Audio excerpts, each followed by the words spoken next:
Hello guys, இந்த வீடியோவில் நம்ம 2024 நீட் பிஜியில் கேட்கப்பட்டிருந்த அனாட்டமி சப்ஜெக்ட்ஸ்லேருந்து வந்த கொஸ்டின்ஸை டீட்டெயிலாக டிஸ்கஸ் பண்ண போகிறோம். மொத்தமாக 2 ஷிஃப்ட்டில் இருந்தும் அனாட்டமியில் மட்டுமே பியூர் அனாட்டமிக்கல் கொஸ்டின்ஸாக 10 கொஸ்டின்ஸ் கேட்டிருக்காங்க. அந்த 10யும் ஷார்ட்டாக டிஸ்கஸ் பண்ணிடுவோம் வாங்க. So first question, which artery is used for arteriovenous shunting with the great saphenous vein for hemodialysis and is located behind the medial malleolus and 2.5 cm in front of the tendocalcaneus னு கேட்குறாங்க. So அப்படின்னா ஒன்றும் இல்லை, great saphenous vein எங்கே இருக்குது, லெக்கில் இருக்குது. லெக்கில் இருந்து AV fistula போட போகிறாங்க. எதுக்கு? ஹீமோடயாலிசிஸ்க்காக. அப்போ இந்த கிரேட் சஃபினஸ் வெயினோட நம்ம எந்த ஆர்ட்ரியை இணைக்கணும் அப்படின்னு கேட்குறாங்க. இதுதான் கொஸ்டின். இப்போ அந்த ஆர்ட்ரிக்கான லேண்ட்மார்க்கையும் கொடுத்துட்றாங்க. எங்கே இருக்குது அப்படின்னு பார்த்தீங்கன்னா, ஸோ இதுதான் உங்கள் லெக் இருக்குன்னா இந்த இடத்துல ஃபிங்கர்ஸ்னு வச்சுக்கோங்க. இது உங்கள் மீடியல் மேலியோலஸ். இந்த மீடியல் மேலியோலஸ்க்கு இட் இஸ் லொக்கேட்டட் பிஹைண்ட், அதாவது பின்னாடி, and 2.5 cm in front of the tendocalcaneus. இங்கே தான் டெண்டோகால்கேனியஸ் இருக்குது, அதுக்கு 2.5 cm முன்னாடி.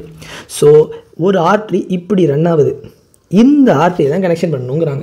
ஸோ இந்த சர்ஃபேஸ் மார்க்கிங்கை வச்சு சொல்லிடலாம் இது எந்த ஆர்ட்ரின்னு. This is nothing but posterior tibial artery. So இந்த இடத்துல ரெண்டே ஆர்ட்ரி தான் இருக்கும். ஒன்று இந்த போஸ்டீரியர் டிபியல் ஆர்ட்ரி, இன்னொன்று ஆன்டீரியர் டிபியல் ஆர்ட்ரின்னு இங்கே போகும். அது நம்ம லேண்ட்மார்க்கில் கொடுக்கல. ஸோ கொடுத்துருக்கதை வச்சு பார்த்தா இது போஸ்டீரியர் டிபியல் ஆர்ட்ரி தான் கரெக்ட் ஆன்சர். அடுத்த second question, what is the outer covering of the condition shown in the image? So இந்த இமேஜ் பாருங்கள், என்ன இருக்குது, ஒரு குழந்தை இருக்குது, வயிற்றில் ஒரு பவல் கண்டென்ட் இருக்குது, அது ஒரு இதால் சுற்றிருக்காங்க. இது நம்ம ஓம்ஃபலோசீல் வெர்சஸ் கேஸ்ட்ரோசெசிஸ் அந்த ஒரு வீடியோவில் நம்ம இதை டீட்டெயிலாக பார்த்துருப்போம். ஸோ இது எப்படி இந்த ஷேப்பில் இருக்குது, ஒரு ஓ ஷேப்பில் இருக்கா, அப்படி இருந்தால் இது ஓம்ஃபலோசீல் அப்படின்னு நான் பார்த்துருந்தோம். ஒரு ஷார்ட்டாக சொல்கிறேன், அது இந்த ஓன்னு சொல்லிட்டு. ஸோ இந்த ஓம்ஃபலோசீல் அப்படின்னா அவுட்டர் கவரிங்கோடு இருக்கும், வேறு கேஸ்ட்ரோசெசிஸ்னால் கவரிங்கோடு இருக்காது. ஸோ இது என்ன கவரிங் அப்படின்னா, that is a layer of amnion. So உங்களுக்கு டீட்டெயிலாக தெரிஞ்சுக்கணுன்னா இந்த ஓம்ஃபலோசீல் வெர்சஸ் கேஸ்ட்ரோசெசிஸ்ங்கிற வீடியோவை பாருங்கள். இதில் நம்ம டீட்டெயிலாக ஓம்ஃபலோசீலுக்கும் கேஸ்ட்ரோசெசிஸ்க்கும் என்ன வித்தியாசம்னு டீல் பண்ணியிருப்போம். அடுத்து third question, a chronic tobacco consumer went to the dental clinic with bleeding lesions on the tongue and was diagnosed to have CA tongue. Okay, ஒருத்தருக்கு CA tongue இருக்குது. Which of the following papilla which do not have taste buds is likely to be involved in such cancerன்னு கேட்குறாங்க. So இந்த பெரிய கொஸ்டினில் ஒரே ஒன்று தான் கேட்குறாங்க, என்னது, which taste buds do not have taste, அதாவது which papilla do not carry taste, no taste. இவ்வளோ தான் இந்த கொஸ்டின். அதை தான் என்னமோ கார்சினோமா அப்படி இப்படின்னு சுற்றி வச்சு கேட்குறாங்க. ஸோ இந்த 4 பேப்பிலாவில் எது taste carry பண்ணாதுன்னா it is filiform பேப்பிலா. மீது 4மே கேரி பண்ணும். ஸோ ஒரு சின்னதாக ஸ்ட்ரக்சர் பார்த்துக்கிட்டிங்கன்னா, இதுதான் ஒரு டங்குன்னு எடுத்துக்கோங்க. இந்த இடத்துல ஒரு வி ஷேப்டு சர்க்கஸ் டெர்மினாலிஸ் இருக்கும். இந்த இடத்துல உங்களுக்கு சர்க்கம்வேலேட் பேப்பிலே இருக்கும். இந்த டாட் வைக்கிறேன் பார்த்தீங்களா. அடுத்து ஃபோலியேட் பேப்பிலானா இந்த கார்னில் லேட்டரல் பார்டர் ஆஃப் த டங்கில் இருக்கிறது தான் உங்களுக்கு ஃபோலியேட் பேப்பிலா. வேரஸ் இது எல்லாமே டேஸ்ட் கேரி பண்ணும். வேரஸ் ஃபங்கிஃபார்ம் அண்ட் ஃபிலிஃபார்ம் இது ரெண்டுமே உள்ளார இருக்கும், ஆன்டீரியர் டு த டங்கில் இருக்கும். ஸோ இதுலேயே ஃபோலியேட் டு நாட் கேரி டேஸ்ட் சென்சேஷன்ங்கிறது தான், filiform to not carry taste sensation தான் இந்த பர்டிகுலர் கொஸ்டினில் நம்ம தெரிஞ்சிக்க வேண்டிய ஆன்சர். அடுத்து fourth question, if a tumor compresses the structure passing through the opening marked in the given below. அதாவது இந்த இடத்துல ஒரு ஓப்பனிங் இருக்குது பார்த்தீங்களா, இந்த இமேஜில் ஏரோ மார்க் இருக்குது பாருங்கள், இந்த இடத்துல ஒரு ஓப்பனிங் இருக்குது, அதை ஒரு டியூமர் கம்ப்ரெஸ் ஆனிச்சுன்னா which of the following sensation would be affectedனு கேட்குறாங்க. இதுக்கு ஃபஸ்ட்டு நம்ம என்ன தெரிஞ்சிருக்கணும், அந்த இடத்துல என்ன ஃபொராமன் இருக்குது அப்படின்னு தெரிஞ்சிருக்கணும். இதுக்கு நம்ம பார்ப்போம், இது நம்மளோட ஸ்பீனாய்ட் போனா. ஸோ இந்த ஸ்பீனாய்ட் போனை நம்ம என்ன பிரிக்கிறோம், 2ஆக பிரிக்கிறோம். ஒன்று கிரேட்டர் விங் ஆஃப் ஸ்பீனாய்ட், இன்னொன்று லெசர் விங் ஆஃப் ஸ்பீனாய்ட். அதை பிரிக்கிற இடம் தான் இந்த இடம். இப்போ இந்த மேலே இருக்குது பார்த்தீங்களா, இது ஃபுல்லாக நமக்கு கிரேட்டர் விங் ஆஃப் ஸ்பீனாய்ட். அது ரெட் கலரில் அடிச்சிருக்கேன் பாருங்கள் கலர், இது கிரேட்டர் விங் ஆஃப் ஸ்பீனாய்ட். வேறு இப்போ ப்ளூ கலரில் நான் கலர் அடிக்கிறேன் பாருங்கள், இது லெஸ்ஸர் விங் ஆஃப் ஸ்பீனாய்ட். இப்போ இந்த ஆரோ மார்க் எங்கே காட்டுது, it shows a foramen which is located in between the greater and lesser wing of sphenoid. ரெண்டுத்துக்கும் இடையில இருக்குது. அந்த கிரீன் கலரில் இருக்குது பார்த்தீங்களா, அது என்னன்னா superior orbital fissure, அந்த foramen பேர். ஸோ இப்போ இங்கே என்ன கொஸ்டின் கேட்குறாங்க, superior orbital fissureல ஒரு டியூமர் கம்ப்ரெஸ் பண்ணுது, அப்படி பண்ணால் எந்த சென்சேஷன் அஃபெக்ட் ஆகும்னு கேட்குறாங்க. ஸோ superior orbital fissureல என்னென்னலாம் போகுது, ஒரு இப்படி இருக்கும் superior orbital fissure, அதில் ஒரு டெண்டினஸ் ரிங் ஒன்று இருக்கும். நம்ம இது எல்லாமே கிரேனியல் ஃபோராமன் ஒரு டீட்டெயிலாக ஒரு வீடியோவில் போட்டிருக்கோம், அதை வேணால் பாருங்கள், லிங்க் இருக்குது. இதில் மேலே என்ன இருக்கும், lacrimal frontal nasociliary LFT, necklace frontal and trochlear LFT and superior ophthalmic vein இருக்கும். வேறு இங்கே நம்மளோட டிவிஷன்ஸ் இருக்கும். ஆக்சுவலாக ஃபுல்லாக பார்த்தீங்கன்னா இதில் 3, 4, 6 and V1. Trigeminal 1 ophthalmic division of trigeminal. இது மட்டும் தான் இங்கே போகும். அதை மட்டும் ஞாபகம் வச்சுக்கோங்க. ரொம்ப டீட்டெயிலாக இந்த இடத்துல பார்க்க வேணாம். அந்த வீடியோவில் டீட்டெயில் டிஸ்கஸ் பண்ணியிருப்போம். 3, 4, 6 and V1 இங்கே தான் போகும். ஸோ இதில் given இந்த ஆப்ஷன்ஸ் எந்த ஆப்ஷன் கரெக்டுன்னு கேட்குறாங்க. அதாவது எந்த நர்வ் இதை சப்ளை பண்ணணும்னு கேட்குறாங்க. சென்சேஷன் ஆஃப் த நேசோஃபேரிங்ஸ் அது வந்து இந்த இதில் போகிறதுல ஒரு இதை சப்ளை பண்ணுமா அப்படின்னு கேட்டிங்கன்னா இல்லை. அதுக்கு வந்து pharyngeal branches of the maxillary டிவிஷன்லேருந்து வருது. இங்கே நமக்கு ஆப்தல்மிக் டிவிஷன் தான் போகும். ஸோ அது கிடையாது. Mucous of the nasal cavity supplied by many nerves. Trigeminal nerve வரும், டெலியோபாரடைன் கேங்க்லியன்லேருந்து கொஞ்சம் பிரான்ச்சஸ் வரும். ஸோ மெனி நர்வ் இருக்கிறதுனால ஒரு இடத்துல அடிபட்டால் அந்த ஃபுல் நேசல் கேவிட்டி சென்சேஷனும் போக வாய்ப்பில்லை. Sensation of the anterior scalp and dorsum of the nose, yes இங்கே போக வாய்ப்பு இருக்குது. ஏன்னா அங்கே தான் நமக்கு it is supplied by nasociliary nerve and frontal nerve. So இது கரெக்டாக இருக்கிறதுக்கான ஆன்சர். வேறு அடுத்து பாருங்கள், சென்சேஷன் ஆஃப் த சின்லாம் நமக்கு மேக்ஸிலரி டிவிஷன், அதாவது V3, 5-3ன்னு வச்சுக்கோங்க, அது இங்கே போகாது. So the correct answer is option C. இதை பற்றி டீட்டெயிலாக கிரேனியல் ஃபொராமினான்னு நம்ம சேனலில் ஒரு வீடியோ இருக்குது. அதை பார்க்கணுன்னா மறக்காமல் அதை பாருங்கள். அடுத்து 5th question, identify the marked ஸ்ட்ரக்சர்னு கேட்குறாங்க. ஸோ இது எந்த மார்க்கெட் ஸ்ட்ரக்சர்? இந்த ப்ளூ கலரில் ஆரோ இருக்குது பார்த்தீங்களா? இப்போ இது வந்து பெக்டோரலிஸ் மேஜர் மைனர்லாம் இருக்குது பார்த்தீங்களா? This is the brachial plexus. So brachial பிளெக்ஸஸ்னாலே ஃபஸ்ட்டு 3 தெரிஞ்சுக்கோங்க. ஒன்று லேட்ரல் கார்டு, இன்னொன்று போஸ்டீரியர் கார்டு, இன்னொன்று மீடியல் கார்டு. 3 கார்டு இருக்கும். இதில் நமக்கு கேட்கப்பட்டிருக்க நர்வ் எந்த கார்ட்லேருந்து வருதுன்னு பாருங்கள். ஸோ இந்த நர்வ் தான் நமக்கு கேட்டிருக்காங்க. It arises from the medial card. இதுக்கு நமக்கு சின்னதாக ஒரு நிமோனிக் தெரிஞ்சு வச்சுக்கணும். அடுத்த பேஜில் பிரேக்கியல் பிளெக்ஸஸ் பற்றி டீட்டெயிலாக இருக்குது, இங்கேயே போடுறேன். என்ன நிமோனிக்னா லேட்ரல் கார்டா இல்லை போஸ்டீரியர் கார்டா இல்லை மீடியல் கார்டாங்கிறத பொறுத்து நமக்கு இருக்குது. லேட்ரல் கார்டு அப்படின்னா LML, போஸ்டீரியர் கார்டுனா அல்ட்ரா, மீடியல் கார்டுனா M4U. லேட்ரல் கார்டில் LMLனா என்னென்னா lateral pectoral nerve, musculocutaneous nerve and lateral branch of medial nerve. 3 வருதா? அதான் லேட்ரல். அடுத்து போஸ்டீரியரில் அல்ட்ரான்னு இருக்குது. U for upper subscapular nerve, L for lower subscapular nerve, T for thoracodorsal nerve, R for radial nerve and A for axillary nerve. இதுதான் இந்த posterior card. அடுத்து medial கார்டில் M4U அப்படின்னா 4 M இருக்கும். ஒன்று medial pectoral nerve, medial cutaneous nerve of arm, medial cutaneous nerve of forearm and இன்னொரு எம்னா medial branch of the medial nerve and U for ulnar nerve. So இது எல்லாமே medial பிரான்ச்சோட branches. இப்போ இங்கே பாருங்கள், நமக்கு அந்த இது மீடியல் நர்வ்லேருந்து வருது அப்படின்னா அது என்ன நர்வாக இருக்கலாம்? M4Uவில் ஒரு நர்வாக இருக்கும். ஸோ இந்த M4Uவில் இது வந்து பெக்டோரலிஸ் மைண்ட் வழியாக போகுது. அப்படின்னு என்ன அர்த்தம்?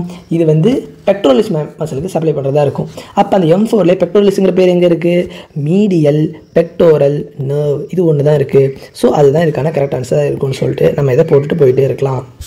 அடுத்து நம்ம 6th question.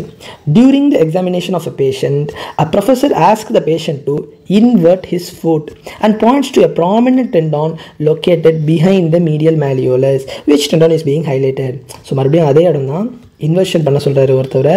அப்படி பண்ணால் நமக்கு இந்தமாரி கால் இருக்குது. இதுதான் மீடியல் மேலியோலஸ். முன்னாடி பார்த்த அதே இமேஜ். இங்கே இந்த மீடியல் மேலியோலஸ்க்கு பிஹைண்டாக ஒரு டெண்டான் போகுதுங்கிறாங்க. ஸோ அப்படின்னா இங்கே இந்த இடத்துல இப்படி ஒரு டெண்டான், முன்னாடி ஆர்ட்ரி பார்த்தோம், இங்கே ஒரு டெண்டான். நீங்கள் எல்லாமே உங்கள் காலை இன்வெர்ட் பண்ணி பார்த்தீங்கன்னா இந்த இடத்துல ஒரு டெண்டான் இப்போ கூட உங்களால் ஃபீல் பண்ண முடியும். அந்த டெண்டான் எந்த டெண்டான்ங்கிறது தான் இந்த கொஸ்டினில் கேட்குறாங்க. ஸோ நீங்கள் எல்லாம் ஒரு தடவை அதை டெஸ்ட் பண்ணி பாருங்கள். உங்கள் காலுக்கு கன்ஃபார்ம் உங்களுக்கு தெரியும். That tendon is tibialis posterior அப்படின்னு ஞாபகம் வச்சுக்கோங்க. Whereas 7th question, an absent gag reflex can result from injury to the which of the following nervesனு கேட்குறாங்க. ஸோ கேக் ரிஃப்ளெக்ஸ்னால் ஒன்றும் இல்லை, இந்த போஸ்டீரியர் பார்ட் ஆஃப் த டங்லாம், அந்த posterior part of the tongue, posterior வால்லாம் இருக்குது பார்த்தீங்களா, அங்கே நம்ம வந்து ஸ்டிமுலஸ் கொடுத்தா டச் பண்ணாலோ நமக்கு இட் இன்டியூசஸ் கேக், அதாவது வாமிட்டிங் சென்சேஷன் இன்டியூஸ் பண்ணும். Because in order to remove that stimulus, அதுதான் அதோட ஃபங்க்ஷன். ஸோ இப்போ இது எந்த நர்வ் இன்ஜுரியான இதான்னு பார்த்தீங்கன்னா, இதுக்கு ஃபஸ்ட்டு நம்ம அஃபரண்ட் அண்ட் எஃபரண்ட் என்னன்னு தெரிஞ்சிருக்கணும். ஸோ இதோட அஃபரண்ட் என்னன்னு பார்த்தீங்கன்னா, it goes through the glossopharyngeal nerve, அதாவது 9th nerve, and comes back through the glossopharyngeal nerve and vagus nerve. இதில் வேகஸ் nerve தான் எல்லா மசிலும் சப்ளை பண்ணும். வேற glossopharyngeal nerve it only supplies the ஸ்டைலோஃபெரிஞ்சஸ்னு ஒரு மசில் இருக்கும். ஸோ பிரெயினுக்கு போயிட்டு வருதுங்களா. இப்போ இது வந்து நம்ம கேக், இது அஃபரண்ட், இது இஃபரண்ட். இப்போ போயிடுச்சு அப்படின்னா ரெண்டுமே அஃபெக்ட் ஆனாலும் போயிடும். ஸோ அப்போ glossopharyngeal is 9th and vagus is 10th. So 9 and 10 nerve is the correct answer. அடுத்து where will you find the epithelium shown இந்த இமேஜ் அப்படின்னு கேட்குறாங்க. இந்த எபித்தீலியத்தை எங்கே பார்ப்பீங்கன்னு கேட்குறாங்க. அதுக்கு ஃபஸ்ட்டு நமக்கு இந்த எபித்தீலியத்தில் என்ன எபித்தீலியம்னு கண்டுபிடிக்கணும். ஸோ ஃபர்ஸ்ட் இந்த லேயர்ஸில் வழியாக போங்க. கீழே ஒரு லேயர் பாருங்கள், உங்களுக்கு எப்படி இருக்குது, நீட்டாக அப்படி கியூபார்டெல்லாம் இருக்குது. அதுக்கு மேலே எப்படி இருக்குது, ஒரு மாதிரி பாலிகானலாக இருக்குது. கரெக்டாக? நல்லா தெரியுதா உங்களுக்கு? இது பாலிகானலாக இருக்குது. அது மேலே எப்படி இருக்குது, ஒரு அம்ப்ரெல்லா ஷேப்பில் இருக்குது மேல் லேயர். ஸோ இந்த 3 வச்சு பார்க்கும்போது இது என்ன டைப் ஆஃப் எபித்தீலியம்னா, this is transitional epithelium. So transitional epithelium சென்ட்ரலில் ஒரு லியூமன் இருக்குது. ஸோ கிளாசிக்கலி இது டிரான்சிஷனல் எபித்தீலியம் தான். இது எங்கே நமக்கு பார்ப்போம் அப்படின்னு பார்த்தீங்கன்னா, it is seen in ureter. இப்போ 9th கொஸ்டின் பார்த்தீங்கன்னா, an elderly woman reports difficulty in buttoning her shirt. அப்போ கையில் இருக்க ஃபிங்கர்ஸில் மசில்ஸில் ஏதோ பிரச்சனைன்னு அர்த்தம். and increased clumsiness during daily activities. on examination she is unable to make a O shape by opposing her thumb and index finger. ஒன்றும் இல்லை, இந்த மாதிரி இது தம்பு, இது இண்டெக்ஸ் ஃபிங்கர், மீதி 3 ஃபிங்கரும் இப்படி இருக்குன்னு வச்சுக்கோங்க. ஒரு எக்ஸாம்பிளுக்கு இந்த மாதிரி அப்போஸ் பண்ணி ஒரு ஓ வருது பாருங்களா, இந்த மாதிரி அவங்களால வர முடியல, வைக்க முடியலன்னு சொல்கிறாங்க. Which of the muscle is most likely இன்வால்வ்னு கேட்குறாங்க. ஸோ திஸ் வைக்க முடியல பேர் தான் இஸ் கால்ட் ஓகே சைன். இந்த okay sign is classically seen in anterior introosseous nerve injury. ஸோ anterior introosseous nerve is a branch of median nerve. So median nerve injury ஆனால் anterior introosseous nerve injury ஆகிடும். அதனால நமக்கு okay sign வரும். ஓ shape வைக்க முடியாது. இது எந்த விதமான இதுனா எந்த மசில் மீடியன் நர்வால் சப்ளை பண்ணுதுன்னு பார்க்கணும். So among the given options, abductor pollicis brevis is the muscle supplied by anterior introosseous nerve, which in turn leads to lack of O shape. So இங்கே பாருங்கள், இப்படி நார்மலாக வைக்க வேண்டியது இந்த ஓ, ஆனால் இவங்களால் வைக்க முடியாது. Because due to the injury to AIN. இது வந்து நம்ம 2 minutes மெடிசனில் ulnar nerve, median nerve and radial நர்வுக்கு தனித்தனியாக 2 நிமிஷத்தில் ஒவ்வொரு நர்வுக்கும் ஃபுல் டீட்டெயிலும் சொல்லியிருக்கோம். அதை வேணால் மறக்காமல் பாருங்கள். அடுத்து 10th and last question. A patient presents with sciatica and tenderness in the hamstring muscle. Which nerve supplies the hybrid muscle that is likely to be spared in the condition? கேட்குறாங்க. So அந்த hamstring கிட்ட இருக்க மசிலில் hybrid muscle என்ன இருக்குது அப்படிங்கிறது நமக்கு தெரிஞ்சிருக்கணும். அதுக்கு முன்னாடி ஹைப்ரிட் மசில் அப்படின்னா என்ன அப்படின்னு தெரிஞ்சிருக்கணும். So a muscle supplied by more than one, அதாவது 2 நர்வால் சப்ளை பண்ணால் அதான் ஹைப்ரிட் மசில். அந்த இடத்துல இருக்க hybrid muscle adductor magnus. So அப்போ இந்த அடக்டார் மேக்னஸ் என்னென்ன நர்வால் சப்ளை ஆகுது அப்படின்னு பார்த்தீங்கன்னா, இதுக்கு மொத்தம் 2 பார்ட் இருக்குது. ஒன்று அடக்டார் பார்ட் அப்படின்னு ஒரு பார்ட் இருக்குது, இன்னொன்று ஹாம்ஸ்ட்ரிங் பார்ட் அப்படின்னு ஒன்று இருக்குது. இப்போ இந்த அடக்டார் பார்ட், இந்த particular adductor part is supplied by obturator nerve, whereas hamstring part is supplied by tibial nerve. இப்போ இங்கே sciatic injury ஆகிடுச்சுன்னா நமக்கு tibial nerve and hamstring part வீணாக போயிடும், வேலை செய்யாது. whereas the obturator nerve will be intact. அதனால இந்த பர்டிகுலர் அடக்டார் மேக்னஸ் மட்டும் நமக்கு தப்பிக்குது. ஸோ இது என்ன நர்வால் தப்பிக்குது? Due to the obturator nerve is the correct answer. So இந்த வீடியோவில் நம்ம மொத்தம் 10 கொஸ்டின்ஸ் ஃப்ரம் அனாட்டமி பார்த்துருக்கோம். இது மாதிரியே நிறைய சப்ஜெக்ட்ஸுக்கு தனித்தனியாக வீடியோ இருக்குது, அது எல்லாத்தையும் பாருங்கள். தேங்க்யூ.